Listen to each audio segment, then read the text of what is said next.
Hey, this is Steve in Dallas, Texas. It's Saturday morning, my friend, and you are listening to Light Talk.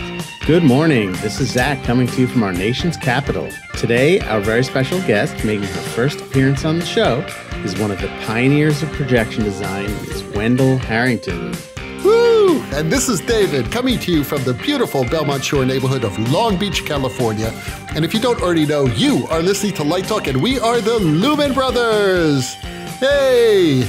Welcome, everyone, to episode 217. And first, before we get started, for those who may not know, that amazing bass line and solo guitar that is being played in the background is being played by the multi-talented Lumen Brothers, Zach. We want to welcome back Lumen Brother Zach Borovray to Light Talk. Hey, Zach, how you doing? I'm well. Thanks for having me back. Oh, you're always welcome. You're going to be back at least like once a month, hopefully. You know, that would be cool. Yeah, it sounds good. I'm happy to do it. Excellent. It's great to have you here. And today, we are thrilled to have another legend of light, and I believe mentor to Brother Zach, the amazing Wendall Harrington, here on Light Talk. We have been waiting for 5 years to get her on the show, and now that we've enslaved Zach and his bass guitar, Wendall has agreed to appear as ransom for his freedom. So welcome, Wendall. It's good to have you here. Thanks, and I'm happy to be ransoming Zach, who I love very much. He's worth it. Definitely worth it. He's worth spending 50 minutes with us, huh? You bet. Okay. Although you probably had to think about it. Not a bit. Oh, that's sweet. Now, the question here is do you play any musical instruments? Can we add you to the band? No, I'm afraid not. You know, we have an opening for a tambourine player. Do you have rhythm? I definitely have rhythm. Okay, you're in the band.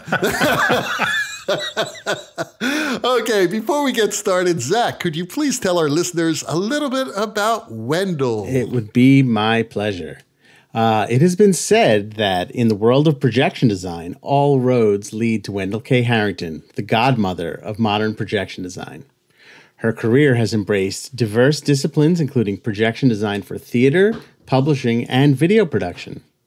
She has designed over 30 Broadway shows, including All the Way, Driving Miss Daisy, Great Gardens, They're Playing Our Song, The Elephant Man, My One and Only, and so many I can't even go into it. And of course, The Who's Tommy. And many, many off-Broadway and regional productions, Sunday in the Park with George, Angels in America, Hapgood, Merry We Roll Along 4 times, and the ill-fated Whistle Down the Wind. Her extensive opera credits include Werther at the Met, Julie Taymor's The Magic Flute, A View from the Bridge at Chicago Lyric, Grapes of Wrath, Rusalka from Minnesota Opera, Nixon in China. She's designed for every major ballet company and dance company all over the world. She designed player introductions for the Knicks at Madison Square Garden, concerts for the Talking Heads, Pete Townsend, Chris Rock, John Fogerty, Simon and Garfunkel. Oh, my God. She is the recipient of the Drama Desk Award, the Outer Critics Circle Award, the American Theater Wing Award, the TCI Award for Technical Achievement, the Obie Award for Sustained Excellence, the Michael Merritt Award, the Ruth Morley Women in Design Award, the US ITT Educational and Digital Technology Awards, and lifetime recognition for the Knights of Illumination. Ms. Harrington has been lecturing on projection design for theater since the early 90s and is the head of the projection design concentration at the Yale School of Drama. And that's the abridged version. Is that all? You know, I could tap dance and... And you play tambourine. I play tambourine. And I've raised 2 kids. Fantastic. How do you raise kids doing all these shows? My God. And raise them not to want to be in the theater. So that's my major accomplishment. I've consulted with Wendall many times over the last 12 years about that exact question. And hopefully she's given you some very good advice. Always. Wow. Well, thanks a lot, Zach. So welcome to Light Talk, Wendall. And let's get started because we have a lot to ask you. Steve has the first question of the day. Well, let's talk a little bit about your origin story. Growing up, did you have a lot of exposure or involvement in theater?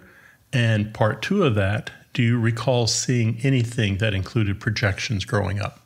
Well, here's the crazy story, and that is I saw my first Broadway musical in tech. I have no experience in the theater.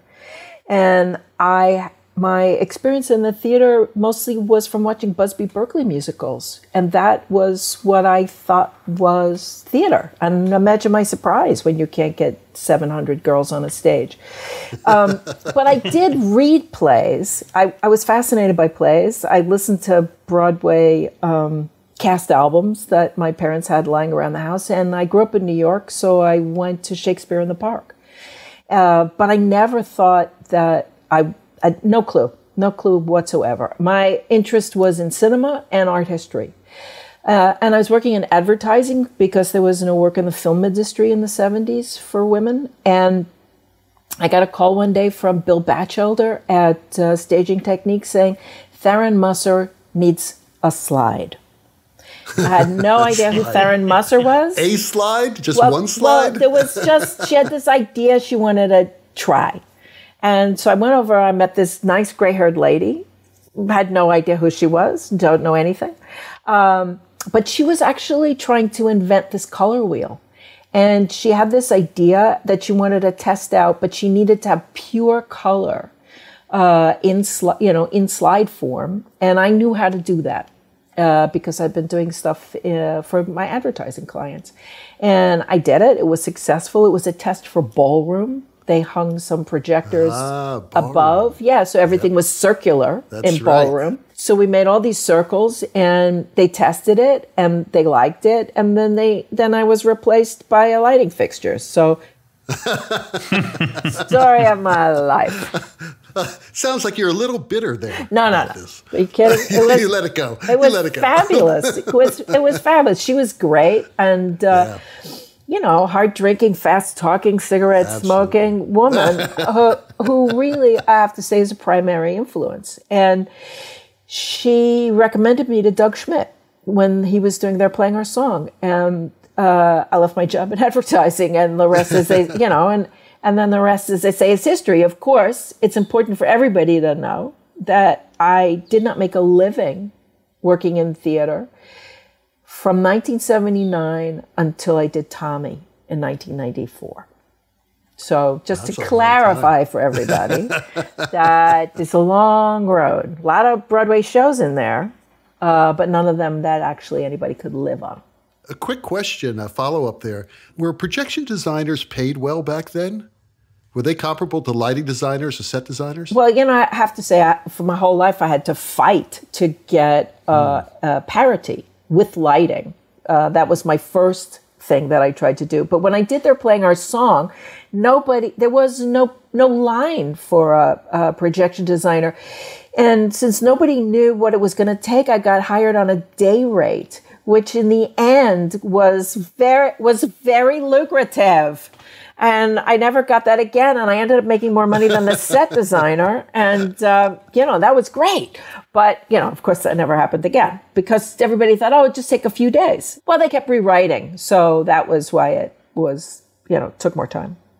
So you just talked a little bit about your work in advertising and how that sort of parlayed into your theatrical career. So can you just tell us a little bit about the kind of stuff that you did in advertising that led to you being the person that knew how to make that slide with the pure color? Sure.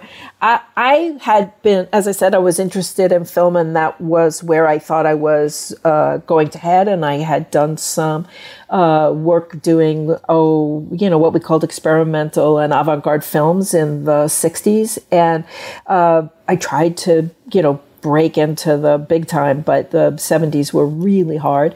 And I took a job at an ad agency on a bet. And I got this job, and while I was there, they would be like, oh, you kid with the film background, you could do this. So I would supervise commercials, and what they would do is we would have sales meetings, which were euphemistically called business theater. And things like the Milliken Breakfast Show, I don't know if you guys are aware of things like that, but in the 70s, dancing lazy boy chairs, no joke. And you had a bunch of slide projectors, and I had to figure out how all of that worked. And I got really lucky. I've always been lucky with generous mentors, and Bill Batchelder of Staging Techniques was extremely helpful to me. Batch had previously been a lighting designer and stage manager for Martha Graham, so he had a lot of information. And at that time, I mean, in the early days of slide making, it was what we would call top lit. And that is, you took a picture out of a book and projected it. But what we were doing in the 70s was doing things that were built out of gels. And so you would make it out of several layers of colored gels shaped. You don't want to hear the whole saga of what it takes to do this. It's too complicated. But basically, then you put the light from below and photograph that, which means what you have is something that's quite luminous and the color is pure. So that's the kind of work that I was doing for these sales meeting and slideshows for Milliken and for Lazy Boy chairs and things like that. And we have been developing that technique, and that's why Theron called, because she knew that I was working with pure color as opposed to reflective art. In the old days, you should know that, the early use of projections were colored painted glass slides. And, I did work early on with, it's like heat sensitive, very not heat sensitive paints that were clear that you could paint on glass. But I'm working in 35 millimeter, which is, as you know, quite small. The early projectors were more like the Reichenvogels and the Panis. So you're working with slides that were, 6 inches across. So that's a lot easier to paint, but that was not a flexible tool for theatrical use or Broadway use. That's interesting you talk about the Panis, because that was my first job as a professional designer. I was assisting Neil Giampoulos, and I was in charge of all the Panis and the slides, trying to carry those slide carriers around. No kidding. But I miss those Panis, miss them. They're the most beautiful, beautiful. Exactly what you said. You could paint on the slides, and they were so beautifully cooled that it really was, you didn't have any worry about anything melting or anything like that. It was just great. I was just going to ask you about the Panis, how much work you did with the Panis. Oh, a lot of work with Panis. Yeah. And, and then we got Pani scrollers. So that was the great, quote unquote, improvement. But I miss those Pani days. I found recently an article that I had written when we converted a View from the Bridge from Panis to video. This is an opera by Bolcom. And it was so sad for me because, it was there. The image was there. It was bright. It just wasn't the same. It you didn't have the contrast. You can't do the same contrast. It doesn't have, right. And I began to fall in love with the funkiness of the fades of the Panis. They're human. It's like everything is algorithmic now, and it's lost humanity. So Panis had like what I would call a lot of juice. Yeah. I miss that. It's beautiful. I like that. So let's jump back again and talk a little bit about Playing Our Song. That was your first Broadway production. And at the time, only like a handful of shows in the history of Broadway included any type of projected imagery, and none with a dedicated projection designer who wasn't also a scenic or lighting designer. How did your involvement in this show come about? Well, it was actually Doug Schmidt is credited as the scenic and projection designer. And he is essentially the designer of the imagery. But what Doug didn't know anything about was about how to animate and also how to create the art. He knew what he wanted. So in that sense, he's fully, fully the designer, but he didn't know how to make it move, and he didn't know how to build it, and he didn't know how to program, so I came in and did that. So I didn't even ask for billing, and I don't think I got billing. And that, it was totally fun. What did I know? I didn't know anything about billing or royalties or anything. I was just like, it's like, what am I doing in this place? So that's how that evolved from that. And it was a long time, actually, before I got billing as a projection designer. That was one of the battles to be recognized as a full art, design department. And it's one of the reasons why I didn't join the union for 30 years. Because they would not call it projection design. They wanted to call it allied crafts. I'm sorry. That's for people who are doing swords and, right, and making masks. I am as an equivalent, if not better than, in many cases, the other departments that have design credits. So I held out. And, so finally we got it. by the time I got it, I didn't need a union anymore because I'd already I had to make every single one of those things happen. I had to make the title happen. I had to make the billing happen. I had to make the royalties happen. I had to make the pay equity happen. So joining the union at that point was actually a little bit of a step backward because they set fee limits that were way lower than mine. Sounds like you really pioneered this, and a lot of people could thank you for the work that you did battling for all this equity. Absolutely. And I was going to say, and when the time came that we did become our own category in the union, I guess at the time there was about 19 projection designers that were working, and we kind of all said to each other, like, the only way this is going to work is if we can get Wendall to help fight with us. And she graciously and happily did. Yeah, it was important to do it. Yeah. I have a feeling that Wendall enjoys fighting for the cause. Oh, yes. Yes, good for you. I have been told, though, that I have to let go of the patriarchy, that is actually not a fight I'm going to win in this lifetime. So I'm trying to let that one go. But you have a sword now. I have a sword. You can bring it to the union meetings. You know what? At this point, the union meetings are the least of my problems. I'm looking at a larger revolution. Well, it seems like after your initial success on Broadway, your career expanded really rapidly. Did you make a conscious decision to branch out into concerts and dance and opera, or was that all just organic? There was nobody else. I answered the phone calls that came. And just so everybody understands, all this time, I was still doing business theater. I was doing advertising and marketing. I put in a full 3 years as the design director of Esquire magazine in the 80s. Just a little detour because I was a single mother and I needed a paycheck and health insurance. And so the life in the theater, though I feel very drawn to it, just didn't take care of me. I remember when I took the job at Esquire, I think I had done maybe Merrily with Sondheim. We had gotten quite close, and I felt like I was deserting the theater, and I wrote him a note saying, I'm sorry, I'm going to be occupied. And he said, the theater deserted you. And I did feel like that. There was no way for me to raise a kid doing what I was doing, and I was doing everything. Every damn show there was. And it was exhausting. And but there just wasn't any money in it.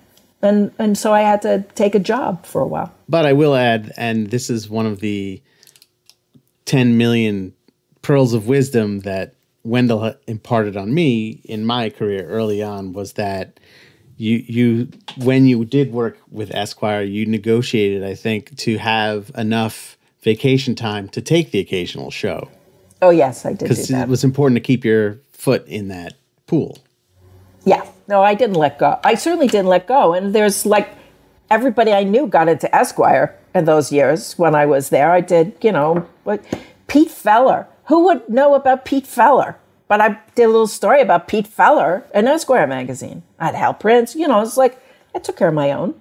So one of the things that you worked on during that time, which I'm sure at the time was it's just another project that you answered the phone maybe, was the Talking Heads Stop Making Sense concert film. And a lot of people still to this day say that that's the greatest concert film ever made. And I know that's something that I've, talked to you and read lots of things about you even before I met you, and I still don't know that much about it. I'd love to know more about how that project came about. It came about because of Beverly Emmons, because Beverly was lighting the concert. And literally, I have nothing to do with the film. They just filmed the concert, but I did do the concert. And Beverly recommended me to David Byrne, which was funny because Chris and Tina lived in the building with Moki Cherry. Zach, you know Moki. And so I knew all of them just sort of socially and in the hallway, where people would step out and smoke. So I knew them. And again, David just needed somebody to make some slides for him. And I remember having a conversation with them even then about the black RP, which I hate. I hate black RP, about how it was never going to work. And, having an artist tell me, oh, yes, this is going to be great. And every time I see that movie, all I can see is the damn hotspot. So it's like, it's not black RP. It's not good rear projection material. And so it really wasn't that complicated. The most complicated thing was that I was like 900 years pregnant at the time that we were teching it at Forest Hills and worrying that my child was going to be birthed singing Psycho Killer. Well, it's either that or Tommy. So. Right. Well, I have an acid queen. And it turns out that Anna is a huge Talking Heads fan, and I'm sure it's because of everything she heard in utero. So it's not that complicated a show because there's just a very few slides, really. But it was really more about making it spool out right. Mm. Yeah, I mean, I think for me as a young designer, seeing that even before I was aware of you or before you were a twinkle in my eye, so to speak, that like, it was just, there's something about the simplicity of it that it was, that I remember later on when you and I were working on something and somebody called you like ye of exquisite taste. And that's exactly, it made me think back to that of like, it was not a very complex design, but it was like everything was perfectly suited for that moment. And it created this like environment and this emotion that, you didn't get from a Van Halen concert or something else like that. But that's David too, because David he is a master of restraint. Sure. And so that's an excellent collaboration in that sense. Yeah. I'll always remember the bookshelves and the lamp, that the way those things go together. Right. So, Wendall, last week we had Jim Moody and Jeff Ravitz on, and we talked a lot about balancing video and stage lighting and projections. And nowadays, obviously, it's a lot easier because the sensors and the cameras are so amazingly sensitive. The cameras have a lot more dynamic range. Did you have to do anything as far as balancing projections for that, for the film? Because they actually filmed that.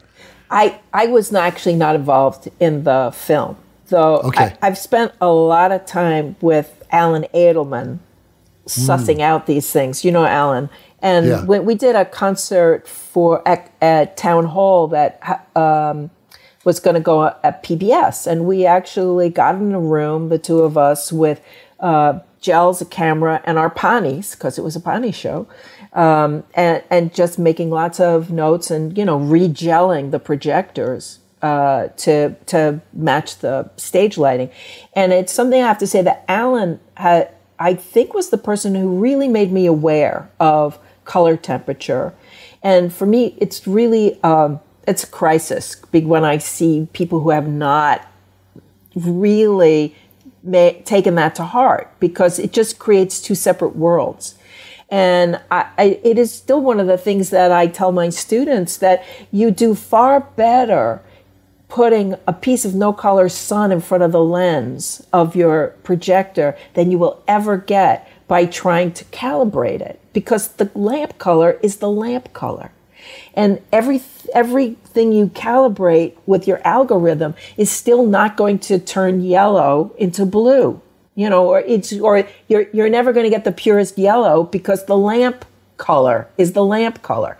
So it's just that people don't use their eyes. And again, it's one of those things I learned from Theron. It's like if anybody put a light meter on a stage, Theron would have removed a part of their anatomy. So it's like eyeballs. It's all about your eyeballs. So it's like, see everybody buried in their computers with their meters, and it's like, what do your eyes see? I don't care what a meter tells me. Yeah, that's sort of what Jim was saying last week. He hasn't used a meter in like 30 years or something like that. Yeah, exactly. So the Who's Tommy is still considered to be, in many ways, the ultimate projection show.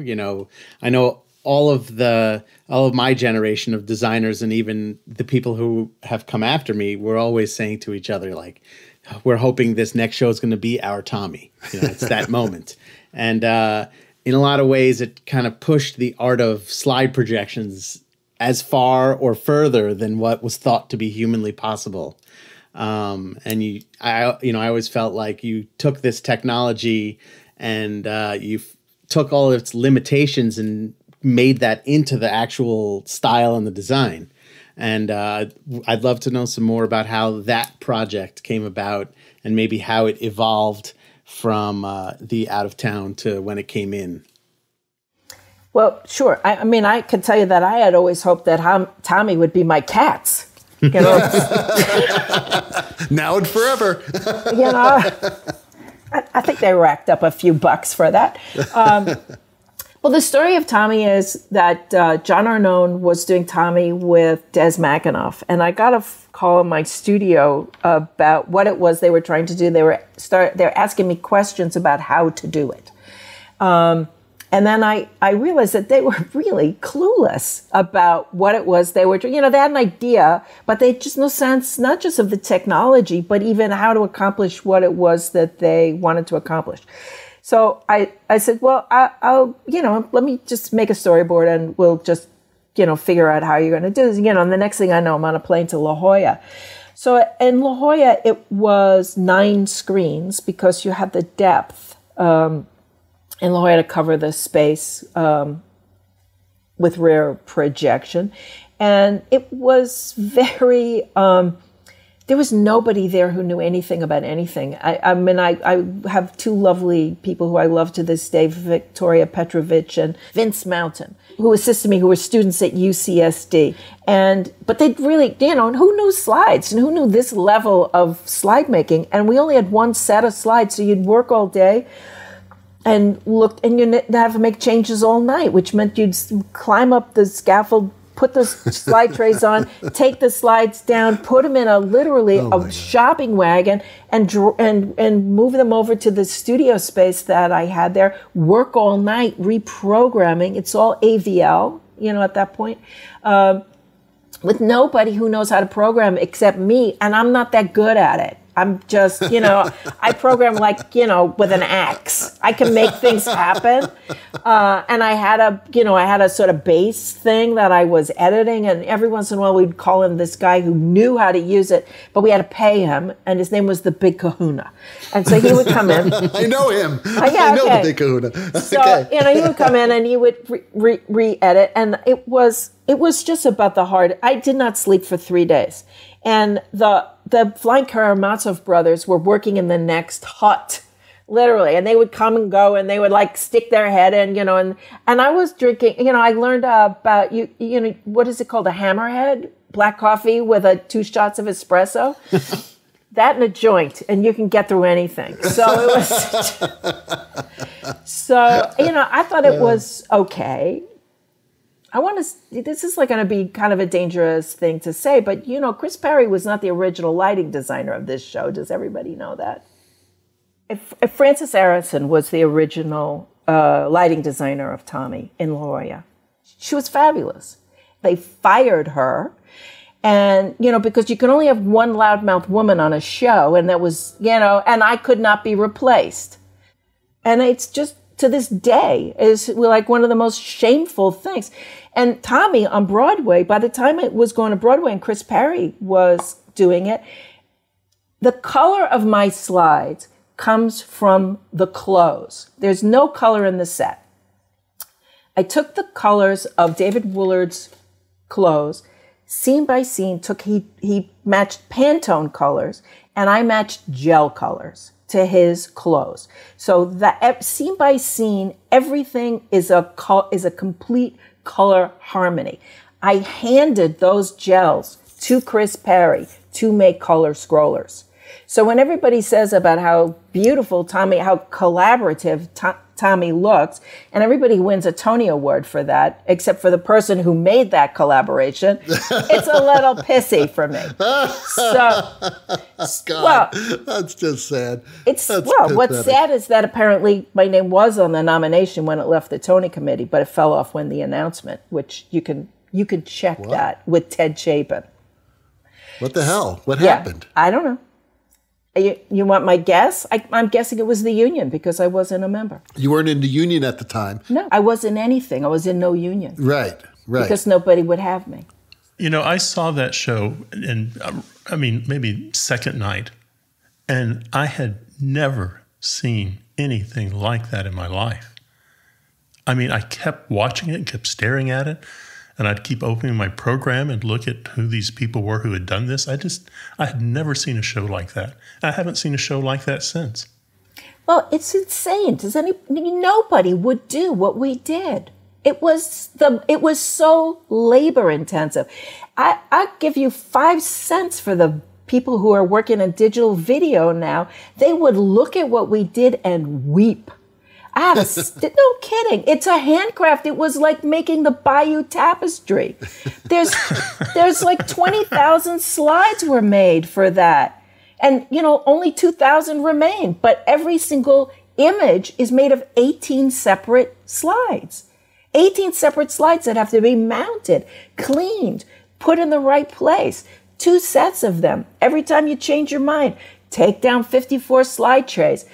Figure out where the new slides go. Take out the old slides. Don't make a mistake. Nobody would do that. Nobody would put that level of energy into it. And even in terms of programming, the miraculous Paul Vershbow, who's my programmer to this day, it was the first time that we worked together. The AVL at that time could handle X amount of projectors. It could not handle 54. So we had the programming thing and an expander. So we had a computer and what you can no longer say, a slave to run all of the projectors. You run out of alphabet at that point. So then you're like A, B, B, C, because what do you call things? You can't call them numbers because there's too, it's too complicated. So I'm going to go out on a limb here and say the reason it wasn't your cats is no one could maintain it. No one could keep this thing running for decades. How would they maintain it on Broadway? Oh, we maintained it. It was fabulous. And we did a perfect job of it. I will tell you the reason it was not my cats was that Des McAnuff would not hire somebody after, what's his name, left. Because he was unhappy with anybody who was offered to him to take over the role. Oh, Michael? Michael, yeah. Yeah, Cerberus. So he wouldn't hire anybody else. So, please. I have to say something about Tommy because I saw Tommy at La Jolla because David Willard was actually a classmate of mine at SMU. And I wanted to see his show. And at the time, I believe I was teaching at SMU at that time. And I went to see it. David asked me to come. I went to see it, and it was just fabulous.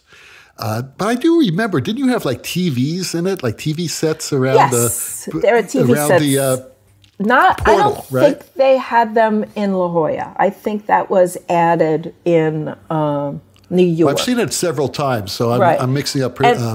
And the video was done by Batwin and Robin. And I didn't want to do the video. I don't like video. I didn't like it then because I didn't find it a really welcoming theatrical tool at that point. It was, and I also thought it's small. It was distracting. It just didn't make sense to me as something that was required. Yeah, I actually felt that those later productions with the video were lacking a bit because of that, and for the reasons you just stated. Because again, I saw it at La Jolla when it was first being done, and it was fabulous. It was I mean, in incredible. some ways, the interesting intersection there is it's almost like that was a moment in time where the slides were kind of handing off to video, like, okay, video, you take it from here. For the future, there's no more we can do with slides. We've done it all. Oh, I don't know that there's no more we can do. I'd go back in a heartbeat. I still think the color is better. I absolutely agree. I mean, I will say I was approached to design a show once where I said, I think this would be really cool to do with slides. And they were like, next. Yeah. No, I understand. Nobody wants the difficulty. But I think the difficulty is the asset. Because I think what I see is a lot of lazy design these days. And it really frustrates me because everything is so easy. Oh, you want to see in blue? Here it is in blue. Why don't you make a decision? Why don't you really think about what you want and commit? Or, go through the struggle of making a change instead of not doing your homework. which is kind of what I see a lot of. And I see directors who don't want to see in advance. They want to wait. And it's like, what a waste of time. You know, it just makes no sense to me. It's not, things don't get well developed that way. Yeah, I've said on this show, I think, citing your experience with Tommy specifically, about how much time and effort and person power and money went into making even a small change, that you really had to think about it and envision it and make a decision about if that was the right thing to do. And so there was a lot more thought that went into the design than just like, let me hit the blur button and see if it looks better blurry. Right. And the thing is, you always know it's an algorithm, and it always looks not handmade. And this is what I find so objectionable to what I see, because theater is about live human beings on stage communicating with a live audience. Everybody, let's all share our 98.6 and feel the warmth in the room. And when you're letting computers make decisions, which you do every time you let a video edit be what a video edit would be, as opposed to making a decision about the up and the down, ladies and gentlemen of the lighting world. Well, but that's where the living is. The living is in that moment, in that decision of the transition. And when you let the machines do the talking, it lacks humanity. That's all I can say. Well, you know, we've had some pretty strong women on the show: Elaine McCarthy, Polly Constable, Ann Militello. Do you want to lend your voice to what it's like being a woman, certainly in the 70s and 80s when this was a male-dominated industry, and trying to have a family and trying to have a professional life? I didn't try. I actually did it. Look, it's the hand you're dealt, and you just get up every morning and you face down the devil. But there was so much to learn. I mean, I almost got knocked over off a balcony rail by Eddie Lapidus because he thought he could. And it was that kind of disrespect and, continual, the tech director of Tommy was Gene O'Donovan. And, the idea that they know more about what I do than I do is like just brutal to me. And I just hate having arguments about things that I know about. And I'm not a smart ass and I don't know everything, but I do know certain things. I do know that you don't mask a projector by hanging a piece of foam core on the lens. This is not the way to mask a projector, especially when I've got a stagehand who has to climb up and down that scaffold like a monkey every day. So, and it's like just to stand there and say, no, I said no, and no, and yet it still happens. That would not happen if I was a man. They would just accept it. They look at me and they think, well, you can't know anything about technology. And I'm actually the first person to say I don't know that much about technology, but I do know how to make things happen. And I do know how to figure it out. I'm not stupid. So it's just kind of that thing is really frustrating. And let's just pause for one moment and note every single projection design in the 70s and 80s and 90s was done by a woman. Who's doing them now? Very interesting. When I started in 2001, there was one other person that was doing projections that was male, and everybody that we worked for was female. And I think a lot of that also has to do with the specific kind of job it is and the eye for detail, that like it's something that's much more of a female skill. I think they're much better at that than us. It's like, it's why all the great film editors are all women. Because you have to keep so many things straight in your head at the same time. That is ultimately female because, we got a baby on the hip and we're cooking and we're talking on the phone. So, that is part of the construct. It's not to say that women are better than men. But the fact is that once they found that they could have men instead of women, they were very happy to get rid of the women. They were very happy to not have me on Broadway anymore. The thing I just want to say about, because we're talking about being female in the business and truly in any business, and as I said, I was the design director of Esquire for many years. The thing that happens is you get robbed of your femininity. And that's the thing that's so awful. The fact that you do have to learn to talk like a truck driver, that you have to force yourself to outboy the boys in order to succeed is a kind of criminal act. And I'm talking to you from the ripe age of 71 right now. And I'm sad about that. That is a loss. And that can never come back. That can never be replaced. I got the jobs, it's like all of that is fine. But that was really damaging. And I hope that damage can be over. I see a great growth. I mean, I teach at Yale, and I have to say, I teach a lot of fantastic women. And I'm hopeful that they won't have to make those choices. Yeah. Back in the late 70s, I was talking to Marilyn Renegal about this, because I was actually shadowing her on a production she was doing in Dallas. And I asked her, I said, how do you handle these guys? I mean, a lot of the crews were, pretty nasty and rough. And she says, unfortunately, I have to dress the way I dress because that's the only way they'll accept me, And I could never wear a dress on stage, I could never do this. Not to say that she would want to, but that was the fact. I mean, women had to and continually have to make compromises in order to survive in our profession. And that sucks. Yeah. But I brought my kids to tech, and that was important to me because I wanted to sort of express myself as a woman, as a mother, and understand that I'm a full human being. I know I'm here to solve your problem, and I'm doing a job, but at the same time, I'm doing these other jobs. And that was definitely one of the reasons why I brought my kids into tech. Yeah. I know Paulie Constable told us a story about that too. She did something similar. And it is about, I can do that too and raise human beings. So exactly. So Wendall, many designers of all disciplines cite you as an influence. Who are some of your influences and why? Well, absolutely. My greatest influence was Theron. Because she just was so detail-oriented and such a great dramaturge. And again, since she was my first lighting designer, I learned so much from her, watching her work, but also at night at the bar. That was where but that's where you heard everything. Right. Where you'd have a couple of drinks, there'd be a few war stories, and then there would be that, that thing when that happens, that's really shit. What are we gonna do about that? It's like that cross doesn't work. How can this happen? And that she was relentless.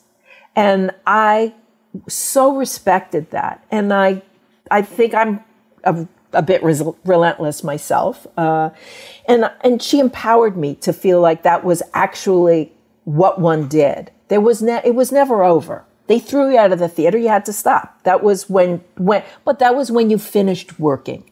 And that has been a great model for me.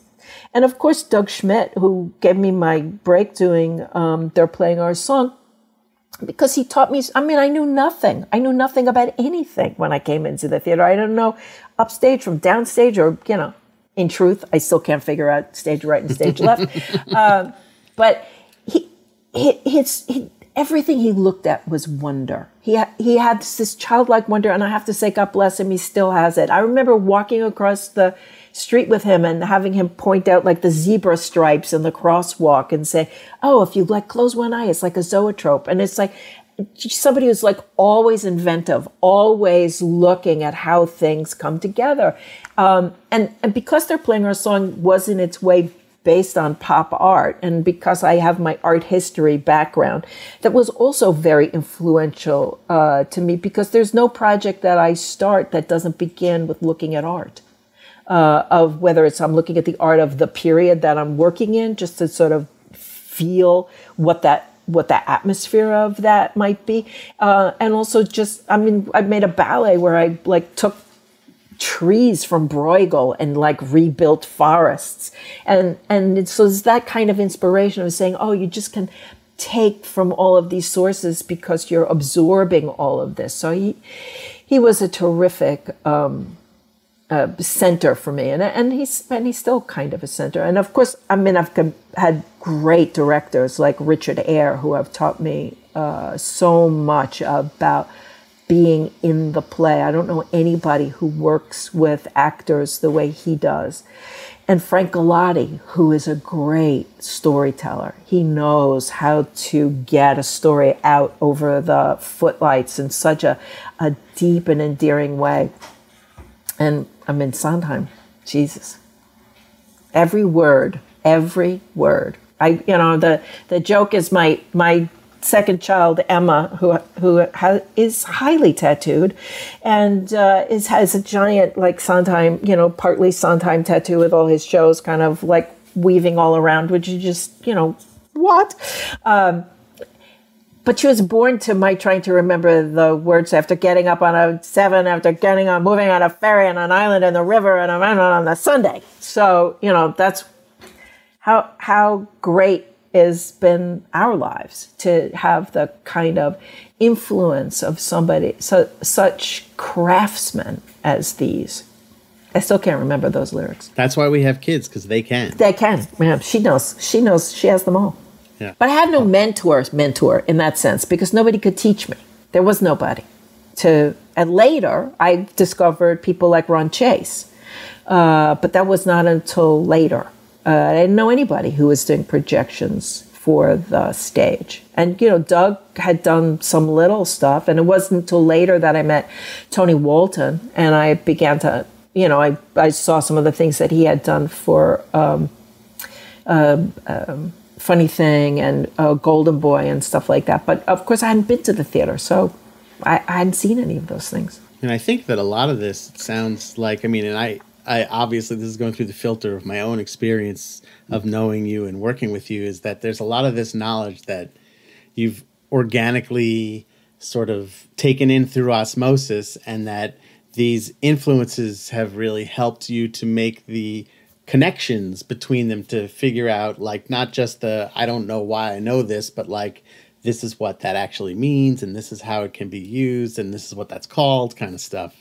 So, because I've always seen that there's just like the art is coming from within, and then, some of it is just we're helping to label it and shape it and show you like where we can put it.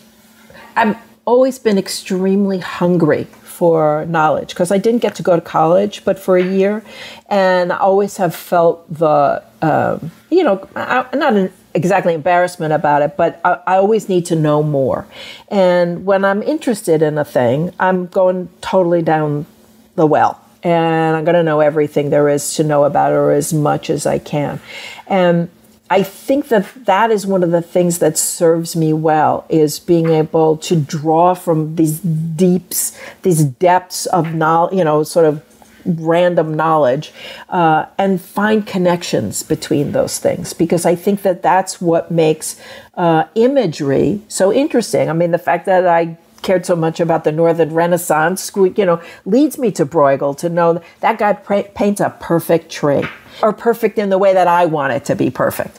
So, but if I hadn't gone down the Bruegel hole at some point in my life, I wouldn't have known that. If I hadn't sat in on all these art history lectures that that Leo Sternberg let me audit for years at Hunter, I would not have known that. But that's the hunger. That's why it's, yes, everybody Googles, but I still book, because the books are where you're going to not just find things, but you're going to find the things that are on the facing page that aren't the thing that you're looking for, but are suddenly going to inspire you to go in a completely other direction that will get you to the place you're trying to go. So it's making those connections. It's what's really important. So speaking of that, like around the time when I started my career in the early 2000s, the majority of the people working in projections in New York all came from what we called the Wendall School. We'd all worked with you at some point, because that was the path to becoming your own projection designer. And then at a certain point, you created this graduate program, which at Yale, which is one of the first in the country. And how did that come to be a thing? Well, Yale came about because Ming Cho Lee asked me. would occasionally go up to Yale over the years with my little tray of slides and talk about projections to the set designers. But he called me and asked if I would come up and teach a class for a semester. So I came up and I taught a class for a semester, and I guess it went well. So 3 semesters later, they said, would you consider starting an MFA program? And I thought, great, I never went to college. I'm sure I could figure this out. And you probably did a great job, obviously, by not going to college. right? I think in a way, because I have zero interest in what is commonly called pedagogy, but I have a lot of interest in what it takes to do a thing. I figured it out. And and in a way, my program at Yale is quite different than the other programs at Yale, Lights and Sets, which are really critique-based, which is show me what you've made and I'll tell you if it's any good. And I get that as a form. But in the world of projection, I feel there's so many things to know, including, history of animation, cinema history, looking at how projection has evolved over time, and really talking about what I would call the spirituality of projection and why I believe it is spiritual and poetic and not didactic, and, the difference between piscator and, other ways of thinking about imagery. I teach in a sort of more somewhat more academic way, though it's hilarious most of the time, because we do a lot of very odd projects. Like they make little animation, hand animation projects, and I do a lot of work with tear sheets in and stay as far away from the computer as I possibly can until we can no longer stay away. Because I'm trying to help people learn visual storytelling. If you understand visual storytelling, which comes in many aspects, you'll figure out what technology you need. If you start with the technology, what is that to a hammer? Every problem is a nail. Technology is tomorrow. It's like yesterday. It's, whatever it is, it's going to be something else tomorrow. So, but if you know how to tell a story with pictures, you'll know how to do that for the rest of your life.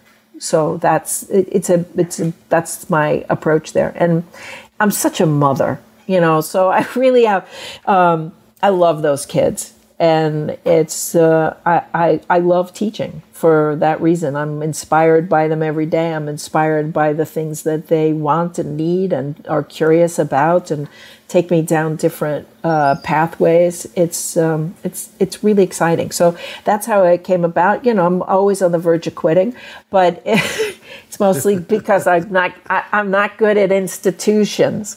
But who is? But I love the students. I love the teaching, and I love trying to figure out what's next. Well, it's probably an exaggeration, but it seems to me that I haven't met a director in the last 3 years who doesn't think that he or she needs projections in their show. Oy. And I have been told that you are famously known for telling people, no, you don't need projections in your show. So I guess my question is, where is projections going? Well, I would like to see a lot less of them, in truth. Where are they going? I don't know. And I'm reading a lot, doing a lot of research on various things, and I look at augmented reality and virtual reality and all of those things. And I don't think that it's going there. I hope it's not going there. I would like to see things scaled back quite a bit, because I would say projections are in their terrible twos, or adolescence. It's like still trying to figure out what it is, who it is, and what it wants to be. And it's just that everybody can do it. And so they are doing it. And it's like a new toy. And I have to say, boys, as you are all boys, you do love a toy. And it's that sometimes I just feel like, oh, let's get all the toys and all the right. I spoke to Peter Negrini when he was doing Evan Hansen. I guess we were on a panel or something, and I hadn't opened yet. And I said, Peter, how's Evan Hansen going is, oh, we've got like, $500,000 worth of computing power. I said, how's the show, honey? It's like, is there a story there I want to know? So this is where I'm sort of flummoxed at the moment. I have agreed to do a new musical, which is will be a very interesting exercise for me because I kind of walked out of Broadway in 1999 with no intentions of coming back after the Civil Wars. And there's been a few things that have brought me back, and I'm coming back now. I've been living a very happy life in opera and ballet, which is an actual abstract art form. What I see of projection these days is not very abstract, and that frustrates me because it's putting a hat on a hat in many cases. So I'm hoping it gets more abstract. I'm hoping I can get the level of abstraction I'm hoping for in this musical that I've been asked to do, forced to do. I can't see into the future, but I would like people to spend more time thinking about the story and less about what they can do to it. Do you think it's the concert industry that's taken it to this level because they do have unlimited budgets? I think part of it is that. I think it's like when movies got to do Cinerama and all these other crazy things because they were afraid of television. I think that theater is afraid of the internet and streaming movies. So they think that they're in competition with that. And what they don't understand is that once they become live movies, they're going to kill the goose that laid the golden egg. Because once we lose the humanity, why would I go there? I'm going to have an experience that can happen only one time this night and with these people in this environment, and it will never be the same. I'm going there to commune with and disappear into this story that is being told by these human beings who are just like me, with no close-ups. I think in a lot of ways, too, it's almost like when, with the advent of microphones and fancy audio technology, actors no longer needed to learn how to project. They didn't have to learn how to fill the theater with their voice without help. I know you and I did a show once where the mics went out and one of the actresses just stopped singing because she didn't know what to do. Right. I think in some ways it's sort of become a crutch like that in the scenic world, in that visual storytelling world, that now we have all these things based on movies or books or, somebody's life story where we need to have 1,000 location changes. And it's just like, it's easy to say, we'll just have it all be projections instead of coming up with like a clever and engaging way to use human beings to tell that story. Yeah, and it's flat. Right. That's the great horror of projection, is that it's flat. So to put a three-dimensional human being in a flat universe is ultimately demeaning to the human being, the actor on stage. It does not elevate them. It encompasses them, and that is not what theater is about. So I think that there's I'm hoping for subtlety. What was that play that Jeff Sugg did where there was like one projection? I'm down for that. Was it the Octoroon or some, and it was just like, yeah, a little restraint, gentlemen. So, what kind of advice would you give to our younger listeners who may be just getting into the business or thinking about getting into the business? Well, the best advice I can give you is to make sure that this is absolutely positively what you have to do. This is a difficult life working in the theater, and it comes with a lot of disappointments. So if it's all you can do, if it's all you ever, that your heart won't be happy if you're not doing it, then of course you have to do it. In terms of what I tell my students that I think is the best training, watch movies. And to watch silent movies, to watch all of the great cinematographers and understand visual storytelling. That's the most vital skill. To read poetry and to understand something about absence and how little of a thing you actually need to tell the entire story. Because that's when the audience is also working with you and it's a dance. If you give a Too much information, if things are too explicit, everybody sits back. I don't want people to sit back. I want them to lean in. I want them not to have to guess, but to wonder, what is that? How can I be a part of that? It's not to make things complicated or confusing, but to make it fragrant. So that, all right, is that a rose or a peony? Does it matter? It's scent. So those subtleties are the things that I think are important to embrace. So the question is, how do you understand that? Where do you learn that? You learn it by looking. And you just keep looking. Look at everything. Go everywhere. And know that you're looking. Looking is not seeing. Seeing comes after. You have to do an awful lot of looking before you can do valuable seeing. So start with looking and keep records. Make note of things that are important to you. Tear pictures out of magazines. Keep a file of things that you think are interesting, beautiful, fascinating, whatever. They will come back. You will need them. You will want them. They will inspire you. That's the best advice that I can give anyone. That was beautiful, Wendall. Thank you so much for joining us today on Light Talk. You are truly a legend, and we are honored to have you on the show. And we want to thank you for all the beautiful work you've done in the theater and all the work that we're going to see in the future. And we also like to thank you for being such an excellent teacher and producing some incredible projection designers, like our brother Zach here. And thank you for making the theater a much more beautiful place and also a much more equitable place for all our colleagues. Well, I'm trying. God help them on Paradise Square now, but they don't know what they got into. Apparently not.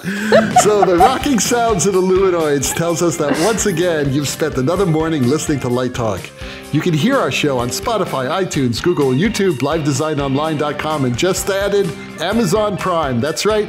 You can now buy cheap tchotchkes and listen to us at the same time. Check out our website on lighttalk.org for future guests, and be sure to follow us on Facebook and subscribe to our podcast. That way you will not miss a second of Light Talk insanity. No guarantee is offered regarding the accuracy of any statements or opinions made on this podcast. However, if you do decide to litigate, the law firm of Flecht, Flocked, Flare, and Glare and their paralegal snoot will defend us until our retirement funds are depleted. Light Talk is written and produced by the Lumen Brothers, coming to you from New York City, Washington, D.C., Long Beach, and from just left of the Chisholm Trail.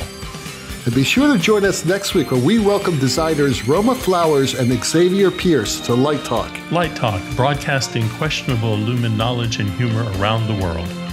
So thanks again to Wendall Harrington, and we will see you all next Saturday morning. Bye-bye from Light Talk. Bye, Wendall. Thank you. Bye. Thank you so much.